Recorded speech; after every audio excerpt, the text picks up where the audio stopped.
So, welcome everyone. This is part two of the Mediterranean style of eating series.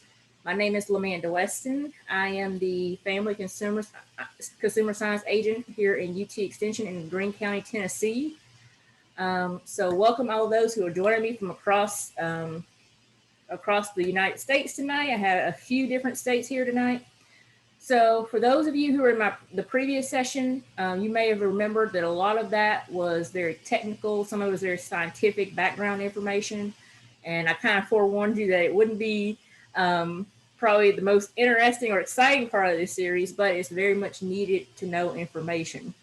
Okay, so this is part two where we kind of get into more exploring the different flavors, spices, herbs, comparing different foods between the United States and other countries. So this is kind of where we really dig deep into how this way of eating or this lifestyle really incorporates different aspects.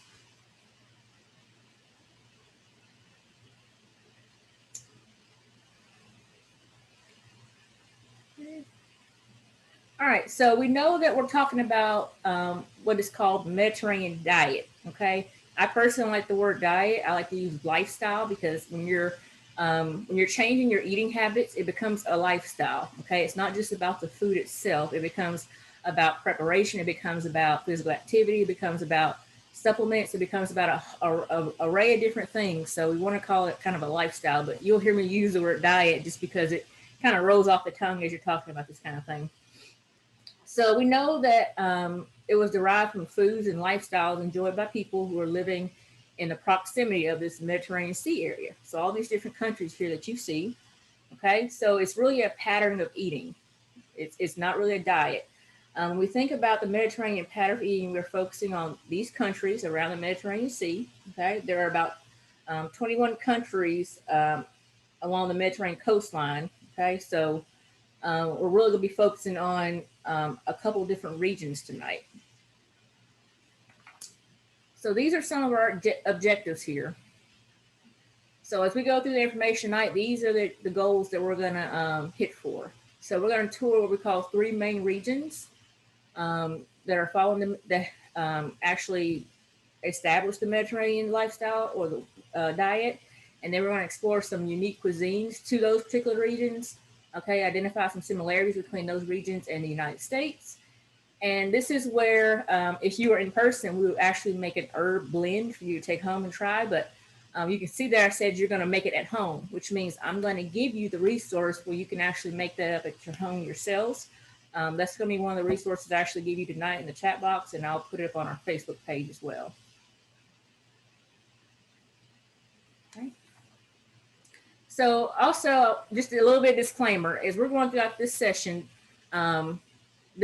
has a lot of different tricky words that my mouth is not used to saying. So bear with me if we get to some words that I kind of flutter on, because as you're going through these different countries, the spelling and the language is very difficult if you're not used to it, of course. So I'll try my best, and I'll try to give you a substitution if I can, so it's easy for you to kind of remember the wording. So now we're going to explore the Northern Mediterranean first, okay? So the Southern European cuisine describes the culinary tradition of Southern France, Italy, and Spain. Okay, this is where mostly wine is an enhancement in many dishes that people prepare. Tomatoes and garlic, even pine nuts, okay, are a huge combination in this region. And this is also where many of the sauces are tomato-based. Okay, they don't really do a lot of like pesto sauces or cheese sauces and that kind of thing. A lot of it's very tomato-based. All right, Italy. Okay, so Italy is surrounded by the Mediterranean Sea. Okay, they have a wide access to a variety of different fishes and seafood. Okay, and they usually have a very big abundance of pasta, fresh pastas, and fresh veggies. They usually can cook a lot of their tomato sauces and a lot of their fresh cheeses they have there. So when you talk about, so you see the whole list there, so I won't go over those details, but this is like a main list of the different foods that Italy incorporates in their dishes. Okay, there's not too many dishes. If you go to their country, you won't find if at least 2 to 3 of these in each dish. Okay, And it's one of those things too. I found out that if you go over there and you say, "Hey, can I substitute something?" They're not really willing to do that because it compromises their dishes. So we're very used to substitutions here in the U.S. So that's a very big difference here. So organic food, locally sourced, is important in Italy. Italy is where they had what we call the slow food movement. So that began focusing on the traditional ways of eating. Okay, that means eating locally produced food. Um, that means trying to cut down on any processed foods and stuff like that of that nature. So they started this movement in really part to the response of fast food and the opening of McDonald's back in the 80s. So that's kind of where they adapted this nature of, we're only going to do locally sourced foods and foods we find in the sea and that kind of thing. So, but Italy is also known for generational cooking and recipes, which means they usually have family members that they've been using recipes for generation and generations, and those are the recipes they use even in restaurants over there. So a lot of theirs is very generational use of foods. All right, so now we're going to dive into some similarities and differences here in our foods. Okay, so you see Italy and the United States here. You see that we are comparing a 10-inch pizza. Okay, so in the chat box, I want you all just to drop in the chat box, just popcorn style, throw them out there. What do you see here that is probably the biggest difference?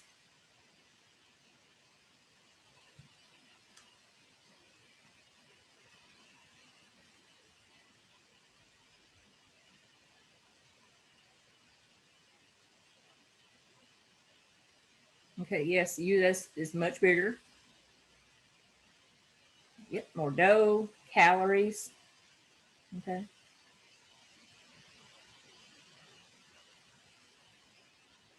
Okay, absolutely. Yes, Terry, that's actually one of the points. The US foods, we actually add more than we actually need to actually make our foods. Okay. Yeah. And so when we have these, when we see a 10-inch pizza in Italy, okay, they're very much into not wasting. So they're only using ingredients that they know that they need to make the food properly. They don't need to double add anything. They don't need to make it extra large. They don't need to do all these kind of things. They make it that they're very much into the integrity of their foods. So if it's a 10-inch pizza, guess what? It's going to get the amount of ingredients that it makes to make a 10-inch pizza. Okay, remember I said that if you go over there most of the time and you ask for substitutions or anything to alter their menu, they're more willing not to do it because of this, the integrity of their foods. So you can see in the United States, I mean, everything pretty much is doubled, okay, except for like the sauce um, when it comes to ingredients, okay, and our calorie intake is going up because of that. And this doesn't include, a lot of times when you order foods in a different country, you order a 10-inch pizza, but here in the United States, if we order a 10-inch pizza, a lot of times our menu items come with sides and you have the sugary drinks and you have all that. Italy, everything is pretty much a separate menu item. There's no such thing as, a combo or you can get a meal deal and that kind of thing. So that's another way they kind of cut down on calories. If it doesn't come with it, most people won't eat it. All right, so now we're going to do another comparison here. So Italy, pasta is one of their staples, okay? You'll be hard pressed to not find any type of pasta in a household if you go to Italy. It's traditionally served as a small starter course. So their pasta is usually served in what we call a salad bowl, a small salad bowl, no larger than a cup. Okay, so it's not usually served as a whole entree at times. There are places that do that, of course, but um, there's the beginnings of it was supposed to be just a side salad bowl side, and that was it. So a small portion of tomato sauce adds about 25 calories. Okay, so you see in Italy and versus the United States, the difference there. Okay, United States is pretty much doubling all the ingredients that we put in our food. Okay, doesn't necessarily need it, no, because Italy's take on it is again integrity of the food. Okay, you have the food tastes good, it's fulfilling, so why add more and more? Okay, so again, That's what we're looking at here. So the American version of pasta average 2 cups of pasta. Okay, and we usually will drown it in a lot of sauce to where we can barely even see the noodles underneath there. Okay, usually Italy's version, they put just enough sauce on it to give you something wet to wet the noodles with and that kind of thing. Okay, so tomato sauces, usually in the United States, we're using like the jars, the pre-made jars of tomato sauces where they're using fresh ingredients to make their sauces. So that makes a difference because the pre-made jars usually have an amount of that up amount of the sodium intake. It usually is in the pre-made jars. Let's see. We have a question in our chat box. Saw something blink here. Yes, Terry. Yeah, absolutely. All right, so now we're going to talk about some seasonings. And these are seasonings that most of us probably have in our kitchen somewhere. I know I have all of these. So these are a lot of basic seasonings that you can find at most of your stores here. These are also seasonings that you can, herbs that you can grow yourself and create your own seasonings. So these are some of the common spices that is widely, readily available in Italy that most menu items will use. So when we talk about France, it's one of the largest countries in the European Union. So the French diet, we know most diets vary greatly from different parts of the area there. So people in the north typically consume a healthier, fattier diet. So while the southern parts in the Mediterranean region eat more fish and vegetables, and then they enjoy kind of a lighter diet. And the north is also famous for a lot of their churned butter, while the south is known for their olive oils. So even throughout the same country, there's a lot of different variations of each region within that country. So France has, all these great chefs, and you see Julia Child here. I'm sure most of us are familiar with her, but she was actually very influential into bringing French food to Americans, okay, to the American audience. So just to give you one of her little quotes here, okay, one of her quotes is "Fat gives food flavor," and I think as Americans we pretty much have run with that idea. Okay, so when we talk about they call this French paradox here, is which the French can consume rich fatty foods, yet have the lowest rate of death from heart disease. Okay, so they did this study and it was trying to figure out how is this possible. These people are eating, fresh churned butter and all these heavy pastas and that kind of thing, but they're still low on the rate for all these health problems. So they speculate it was perhaps the chemical makeup of the wine they were drinking. Okay, so especially red wine. So that negated some of the effects, the negative effects of all the fat foods they were eating. So that's kind of where it probably came about, where people say drink a glass of red wine every day. It's heart healthy because it has some great attributes towards negating some of those negative health benefits or negative health conditions, I should say. All right, so this is what a traditional breakfast would be in France. Okay, so you have a croissant and some jam here. Okay, so you can see the differences in the similarities here. I mean, the United States, of course, we've doubled it, and what happens is in France you get this 15-inch round croissant versus almost a 20-inch round one in the U.S. So we're making everything, of course, larger, and we're adding more as far as, instead of just having a teaspoon of jam, we're going to have the whole croissant covered in jam. So our portion sizes are very much bigger. Okay. So a small croissant with black coffee with a splash of milk, okay, equals to about 150 calories, which is what you see on the left. And then the American version at 300 calories and 12 grams of fat on the right.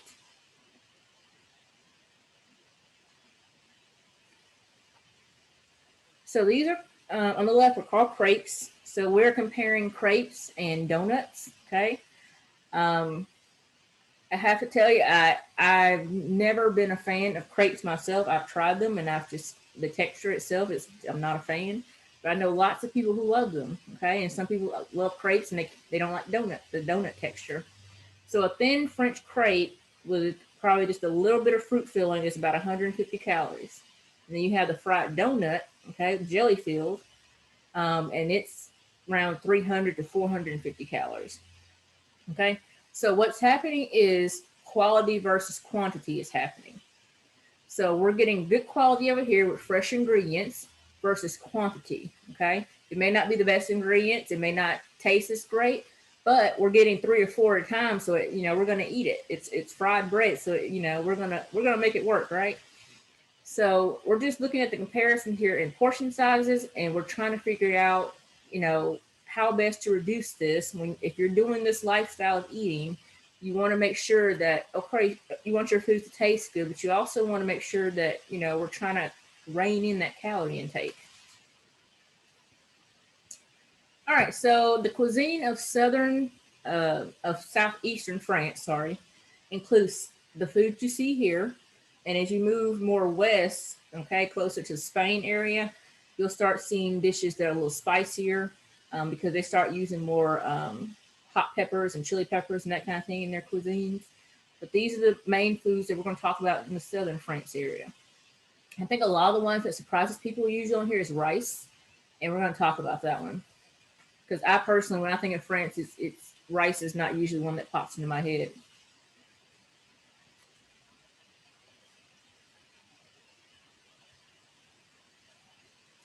Nothing like Krispy Kreme, Lisa. Yeah,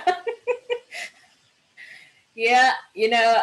I'll tell you, I haven't turned down a hot glazed donut yet. So, but I do try to, be aware of what I'm eating, of course. But thank God there's not one close enough to me for it to matter.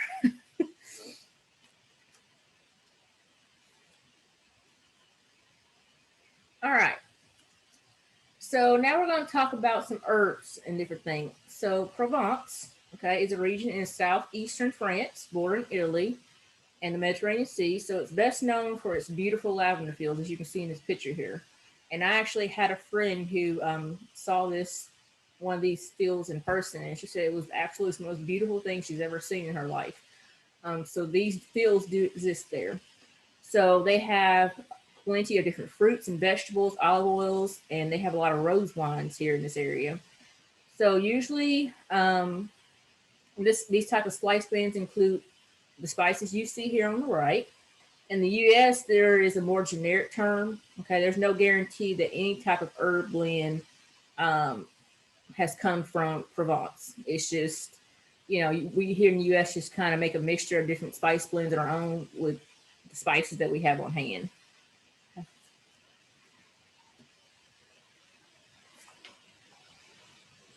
So Spain, okay, now we're in this region of Spain, and these are some of their staples in the foods that they prepare.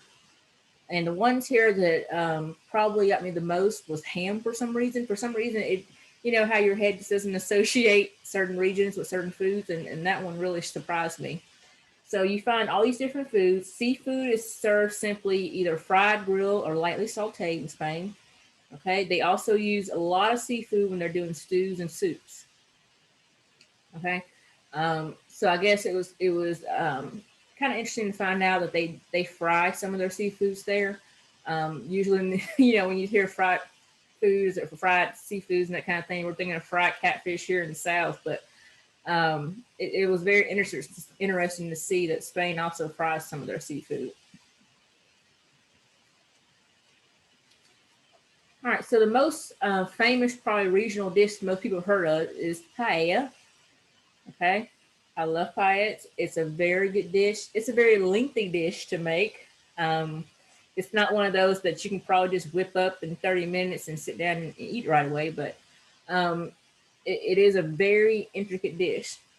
So you have your rice, you have your olive oils, you have usually some kind of like chicken stock goes in it, and then you flavor it with some kind of saffron. And we're going to talk about saffron too as we go along. And then you have gazpacho. This is usually a cold soup made with different vegetables. For it to be a gazpacho, at least it needs to have at least 4 to 5 different vegetables in it. Otherwise, you can just call it vegetable soup. Um, so we need to have that. It's vinegar, water, salt, olive oil.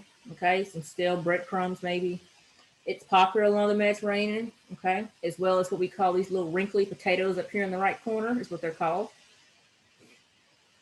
Okay, and it's also made what they call a moja sauce. Okay, so what this red one here is. So these are just some of the dishes that Spain is known for in that region. But like I said, paella is probably the most recognized here in the United States as far as that region goes. All right, saffron. So spices like oregano, paprika, rosemary, all those are very popular as well. But saffron is considered one of the most precious spices in the world. It comes from a flower, okay, a saffron crocus flower. Each flower produces only 3 threads of saffron, okay, and it only blooms for a short time each year. That's why it's so precious. So the threads are plucked by hand and dried to make a spice. So it is not inexpensive. There's a lot of effort and time that goes into producing this herb. So you can imagine probably it's not the most cheap to buy. There are different types of saffron, including Greek, Spanish, and Iranian. Okay, it's described as a subtle and fragrant with a sweet taste. Some people think it's more like an earthy, musky kind of taste, but I've actually never tried it. I've had a couple of coworkers that have tried it, and they said that it's a very unique taste. It's a very overpowering herb, so you don't want to put a lot of it in a dish at all, especially if you're using a lot of different other spices and seasonings. So just be aware that if you're ever wanting to experiment and try this with different dishes. So Eastern Mediterranean, okay. Now we're in the eastern part, and it includes these countries here, or these countries you see here: Greece, Turkey, Lebanon, Israel, Syria. So these are the kind of the foods we're going to be talking about now in this group. And this is probably the section where I will butcher a lot of these words. So again, a disclaimer, I apologize, so bear with me. So tahini, okay, is what we're talking about over there on the right, is a sesame seed paste. It's really a staple in this part of the region and in the cooking in this region. You may have tried it in hummus or salad dressing. Sometimes it will come in those. It is a ground toasted sesame seed. So it can be sprinkled in food, or you can use it in a base for different types of sauces you use. Okay, it's very rich with a texture like butter. That's what it's usually described as. Okay, it's not butter, so don't get too excited and you use a lot of it. Okay, it just has that texture that, like butter, if butter was sitting out at room temperature for a while. Okay, you'll find a lot of lemons and other citruses are used to flavor Eastern Mediterranean dishes. Okay, rice pilaf is actually a big staple in this region as well. So Greece, okay, we're going to talk about Greece first, and these are some of their staples in their dishes. The one that surprised me here was probably cucumbers. I don't know why some of these things surprised me, but you have these things that kind of correlate in your head to certain foods and countries. And you're like, huh, I didn't know about that one.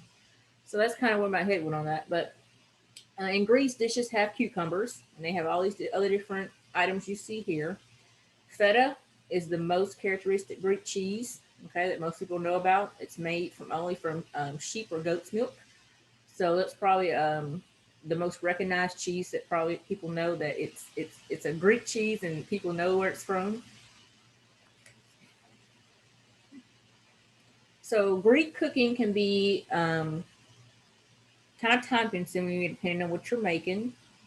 Okay, so dolmats, okay, moussaka, baklava, okay, tzatziki, and gyros. Okay, I think most people are here are very familiar with gyros. We have our own American version of gyros, probably, but I think people, when they hear that word, they automatically know that it's Greek food. Okay, so we have feta cheese. Okay, you have a strong, bold flavor if you pair with these foods. Herbs and spices are often used by Greeks, including basil, dill, garlic, and mint. They are heavily used. So just to kind of go over what some of these are here. Okay, the dolmats, they're just stuffed grape leaves. Okay, I actually had a catering company to actually make Me and some other friends some Greek food just to try some things that we had never tried, and they made the stuffed grape leaves. I was not a fan because what happens when you're putting those grape leaves, anything inside that grape leaf is steamed, and the texture. I'm a very texture person, and the texture for me was very not for me. But usually in those dolmas, they'll put rice and sometimes they'll put potatoes, different spices and seasoning herbs go in there, and they'll put some type of protein if they want to, like a beef or a chicken, and then they steam all that in the grape leaves. And then the moussaka, okay, that's usually an eggplant or a potato base dish, as you can see there, kind of. And then the baklava is a dessert pastry made of chopped nuts and some kind of sweetener such as like a honey or a syrup type deal. Okay, and then you have the tzatziki is a sauce. So it's a yogurt mixed with cucumbers and garlic and mint. They usually compare this to like a sour cream base, but it has all those different seasoning and spices mixed in with it. So that's kind of the texture of it. And then, of course, the gyros. It's meat cooked on like usually a rotisserie. They usually lamb, pork, or chicken. Is usually what's in those. So now to go to Turkey and Lebanon. So these are some of the foods that they have in their dishes. Okay, lots of whole grains, fruits and veggies, a lot of lemon. Okay, and they put an emphasis on a lot of lemon. That's usually how they season a lot of their foods. Okay, so they're not known for going in the cabinet, pulling out some garlic powder and sprinkling it over some poultry or anything like that. They season a lot of their foods with just fresh lemon. Okay, so we often think of Turkish and Lebanese food as hummus and flatbreads and kebabs. Okay, it's usually what comes to people's minds. And then you have red meat typically is lamb. That's what they use on the coast there. The Turks probably introduced yogurt into the Mediterranean, and it's more eaten in the Eastern Mediterranean rather than the West. Okay.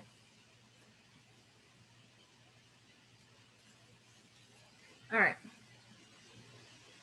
So we're talking about some of the flavors of this area. Okay.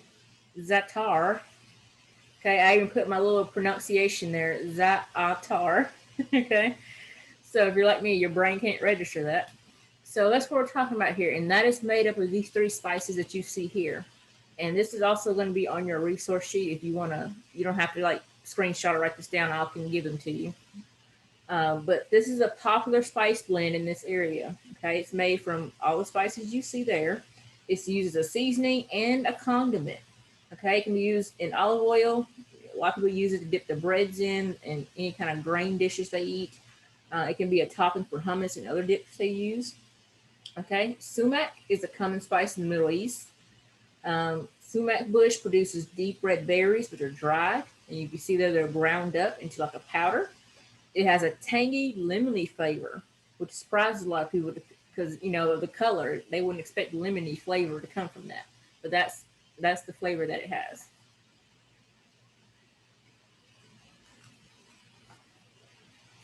All right, so now we're down in the southern region of the Mediterranean.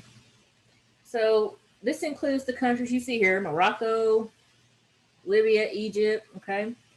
And the North African cuisine can easily be distinguished by its use of lavish of spices. So um, in order to give extra heat to their dishes, they use a lot of these spices that you see here: saffron, cumin, coriander, cloves, cinnamon, okay, chilies. So they have an abundant amount of seafood because of where they're located. You'll find plenty of nuts, legumes, vegetables, foods made from whole wheat like breads and couscous. Couscous was actually invented in North Africa. So rice is a major grain in all these regions we've talked about, except for pretty much North Africa. So in addition, dried fruits, okay, they're recognized for their sweetness, are used a lot in their dishes.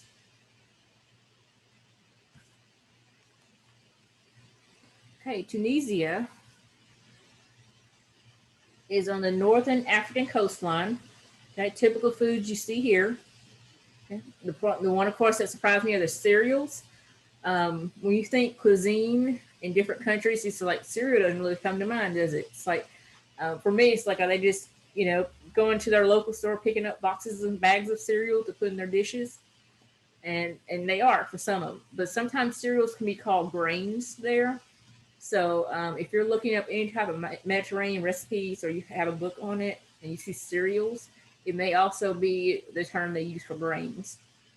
Okay. And then you have legumes and seafood. So this is a cuisines that are heavily based in olive oil, spices, tomatoes, and seafood.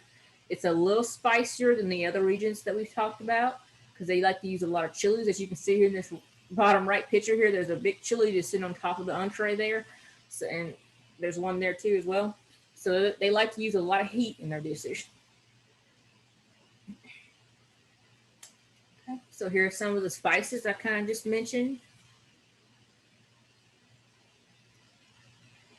And on this, I'll give you a resource with a lot of these spices on it and also some substitutions. So if you can't find some of these in your local stores, we've recommended some substitutions that you could probably easily find in some of your Walmarts or local grocery stores of that nature.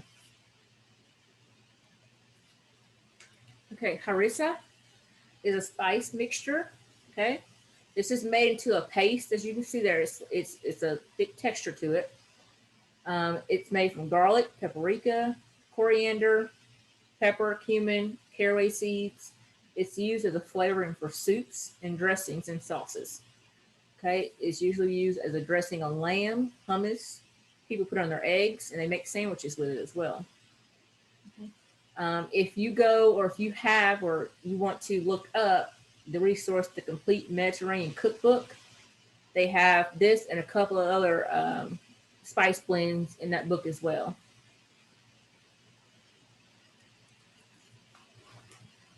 So on to Egypt. Okay, so popular ingredients for them, you can see listed here. I don't think any of these really surprised me. I think I knew though, in that part of the world, they use a lot of these different ingredients. So,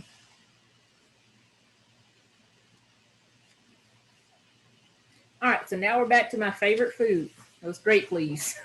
Okay, so stuffed grape leaves, they are a great addition. And in some format, we here in America have tried to do something similar to this when people are using lettuce to make certain dishes. When we're trying to make certain, we kind of had the idea, but it didn't kind of stick and follow through with it because people will eat lettuce wraps and that kind of thing and still eat a side dish or something else that has a lot of fat or high calorie intake. But this is typically, like I said, a Greek style way of eating. Okay, you can see they're typically stuffed with rice and different veggies. It's not really something that is meant to have a lot of meat in it. The grape leaves, usually when they're stuffed, will just concentrate mostly on rice, okay, some kind of grain, and then the veggies. Not saying you couldn't put a protein meat in there, but it's not really the process for that. Because remember, whatever's going in this grape leaf is the process method for cooking it is steaming. So if you don't like that type of texture, of course you don't want to put a meat in there with it. But I guess you could if you wanted to experiment with it. All right, so this is a map of what we call a trade route, known as the Silk Road here in red. Okay, and the spice trade routes in blue here. So goods were moved from the Southeast Asia to India, then towards the Mediterranean, then on through to Europe. So Egypt's Red Sea ports were the main points of entry for spices to get to Europe. This made for easy access to various different spices, such as cumin, which is the most used spice in that area. And then other common spices include coriander and chili and bay leaves, dill, parsley. Okay, so this is the trade route here that these spices would take. So all these different countries could have access to this. Okay, so it's very different probably than how we have access to things here. We're very lucky that we could probably just go to a store and say, hey, I want to buy some of that. Okay, so in order for the countries to get access to this, because you have to remember each region doesn't have access or an unlimited amount of access or an abundance amount of access to different spices and different foods. So they came up with these trade routes to do this. And you can see here kind of the point of entry. That's what they're showing here.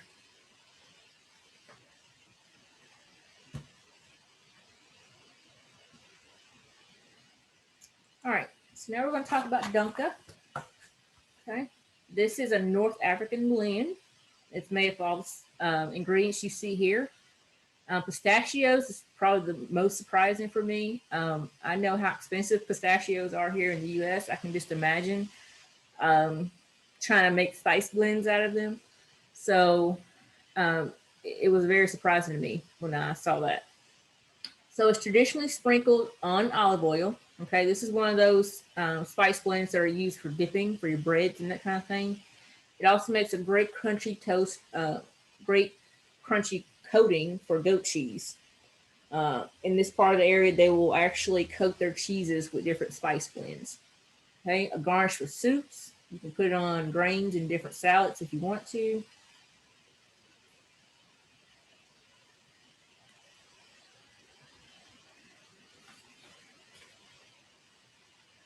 All right, so heading into Morocco here. Okay, so we're moving west here, is where we're at now. And these are some of the ingredients you'll find.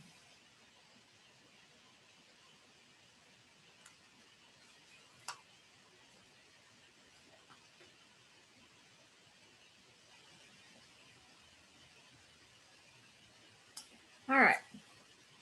So, tangine recipes are popular in Morocco, and in these recipes, layering is what is how they get a lot of their dishes to get that aromatic kind of smell to it. So they layer a lot of onions and peppers and garlic, and then meat and vegetables along with spices, and then oil and water. And you can see this little cone-shaped dish here they have. This is what they prepare those dishes in. Okay, this is like a clay pot of some sort. So the food steams in this. Okay, you collect in the lid and it returns the steam back to the food. So this is how their food is made, through steaming.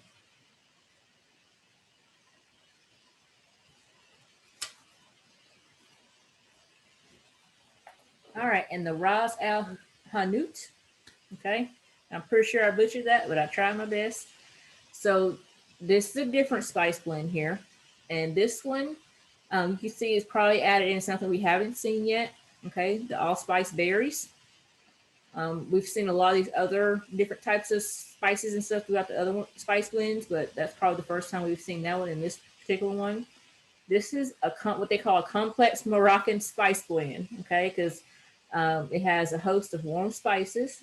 It gives off a very robust flavor. So you do not want to add a lot to your dishes with this. Okay, but this goes in your couscous dishes, soups, stews, and I have, like I said, on that resource, I'll give you substitutions. But if you cannot find the lapo pepper, which is very rare, I'm guessing, okay, you can always substitute for paprika and red pepper flakes in place of that. Because I think that's the only one that you probably would not be able to find.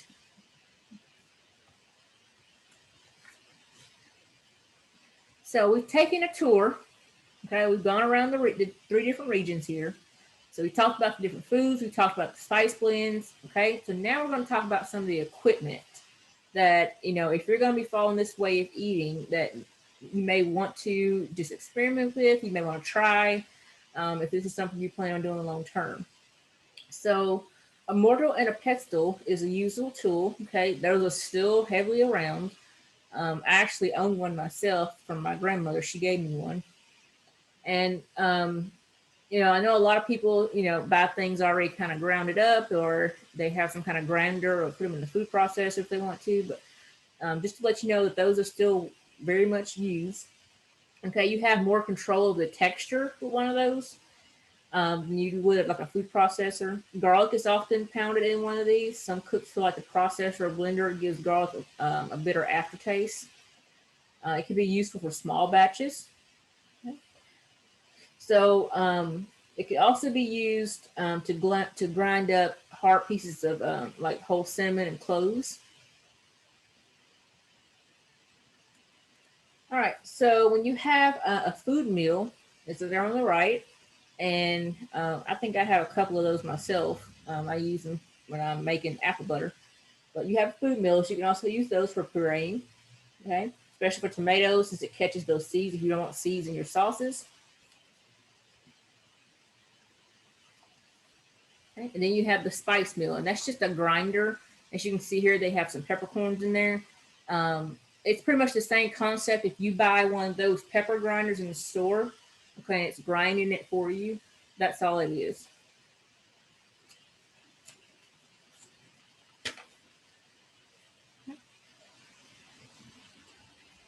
All right, so we've learned a lot of information tonight, I'm sure. Okay, and I knew it would be a lot. That's why I'm giving you all plenty of resources so you can keep up with the information as best as you can.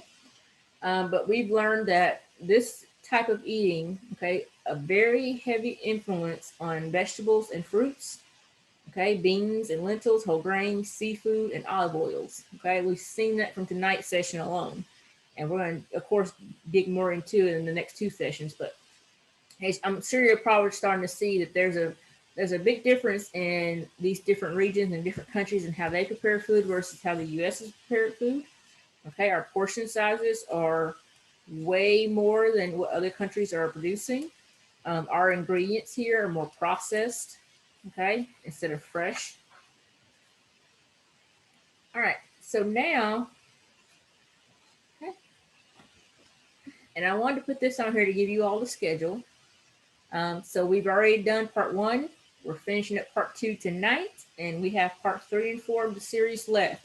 Here are the dates and the information behind those. Okay, here's where you go to register if you have not already done so. Okay, if you have trouble finding it or registering, just email me. I'll be happy to help you find it. Okay. So this is where I'm going to open up the floor for questions for you all. And while you all are thinking of questions or asking questions, I can go ahead and drop those few resources in the chat box.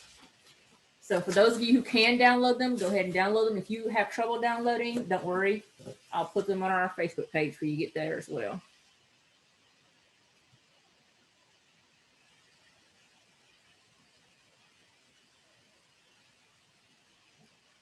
Okay. So are there any questions for me? I'll get to the chat box here. It'll pull up for me.